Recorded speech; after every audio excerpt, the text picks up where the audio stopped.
Halo semua, terima kasih sudah mengklik video ini. Jangan lupa subscribe agar channel ini dapat berkembang. Jangan lupa siapkan kopimu dan cemilanmu. Selamat mendengarkan. Bab 14. Mitra Bisnis. Mendengar kata-kata ini, Ariana sontak terkejut. Bisa dibilang, dia agak sulit mempercayainya.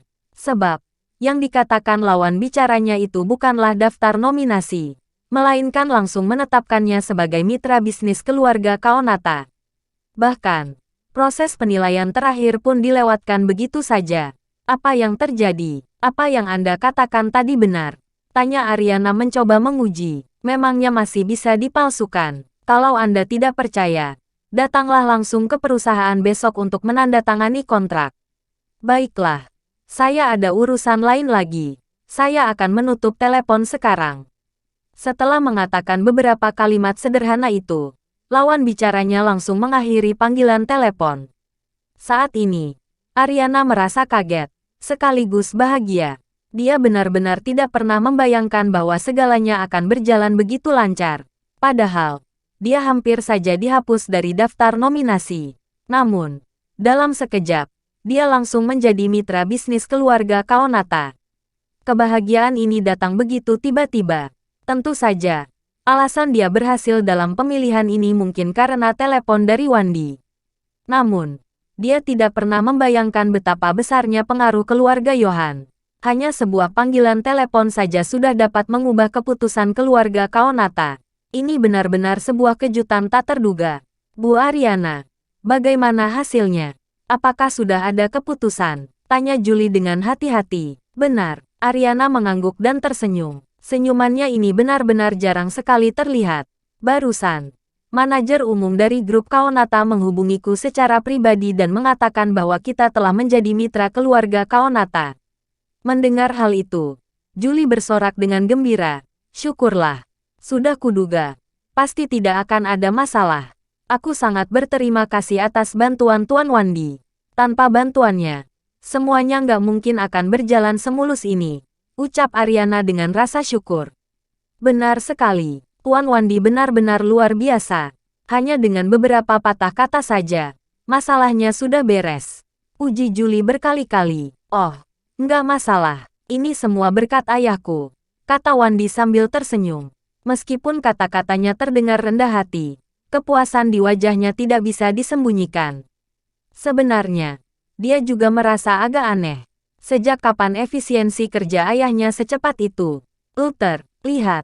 Enggak, ini yang namanya perbedaan. Julie memutar pandangannya dan tiba-tiba menatap ke arah belakang Luther dengan sinis.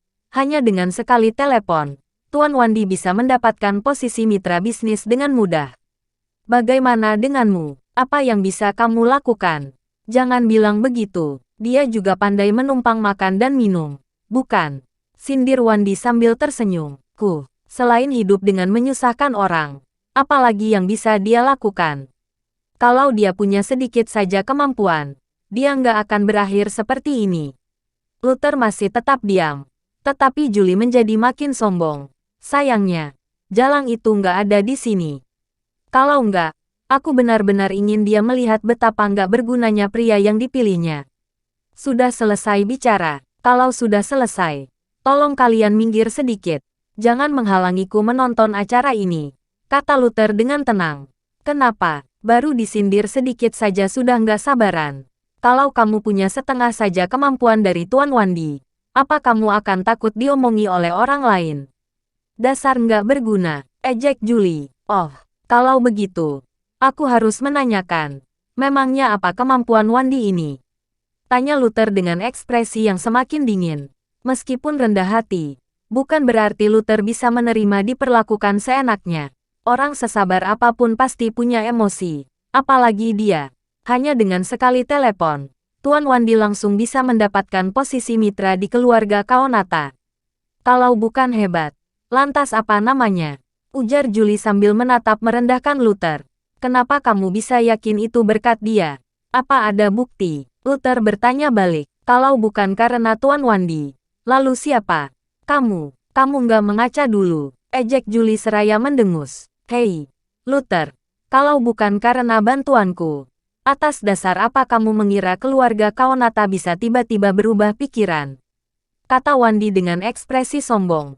Benar, fakta sudah ada di depan mata. Apa kamu masih ingin bersikap keras kepala? Kata Julie menimpali. Jangan bicara seyakin itu. Kalau aku jadi kamu, aku akan pergi secara langsung untuk memastikannya. Supaya tidak menyanjung orang yang salah. Kata Luther dengan wajah cuek. Bilang saja kalau iri, kamu nggak sanggup melakukannya sendiri. Tapi malah nggak tahan melihat orang lain sukses. Seru Julie. Terserah bagaimana kamu berpikir. Kata Luther malas menjelaskan. Hei, Luther, kamu ingin bukti, kan? Baiklah, hari ini, aku akan membuatmu benar-benar mengakui kekalahanmu.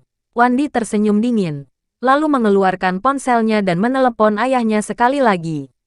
Halo, ayah, apa lagi sekarang? Suara di seberang telepon terdengar sangat tidak sabar. Tidak apa-apa.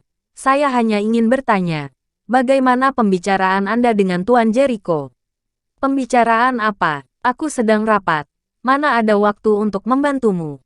Ingat, lain kali jangan ganggu aku dengan masalah sepele seperti ini. Ujar suara di seberang telepon dengan tidak sabar. Apa? Setelah kata-kata itu dilontarkan, Wandi langsung terkejut. Kemudian, telepon itu terputus. Senyuman di wajah Wandi menjadi kaku. Baru saja dia bersiap-siap untuk pamer, tetapi tidak menyangka hasilnya malah akan seperti ini. Jika bukan ayahnya yang memohon, lalu siapa? Apakah ini hanya kebetulan? Wandi, apa yang dikatakan ayahmu di telepon? Mungkin kamu bisa menceritakannya. Luther tersenyum sinis. Dia duduk di belakang Wandi. Dengan pendengarannya yang tajam, dia bisa mendengar dengan jelas suara di telepon tadi. Sebenarnya, dia tidak perlu menguping. Ekspresi Wandi sudah cukup menjelaskan semuanya. Wandi, katakan saja sejujurnya. Tunjukkan padanya seberapa besar perbedaan antara kalian berdua. Desak Julie. Kelopak mata Wandi berkedut. Dia tersenyum dan berusaha menenangkan diri. Mau bilang apa lagi? Ayahku baru saja mengakui bahwa dia memohon kepada keluarga Kaonata. Kalau enggak, Ariana enggak mungkin bisa mendapatkan posisi sebagai mitra. Kata-kata itu membuat Luther mengernyitkan kening. Dia benar-benar tidak menyangka Wandi akan bermuka tebal seperti itu. Dia bahkan berani berbohong di depan semua orang dengan lantang. Luther, kamu dengar itu? Sudah dibilang keluarga Johan yang membantu kita. Kenapa kamu masih nggak percaya? Apalagi yang bisa kamu katakan?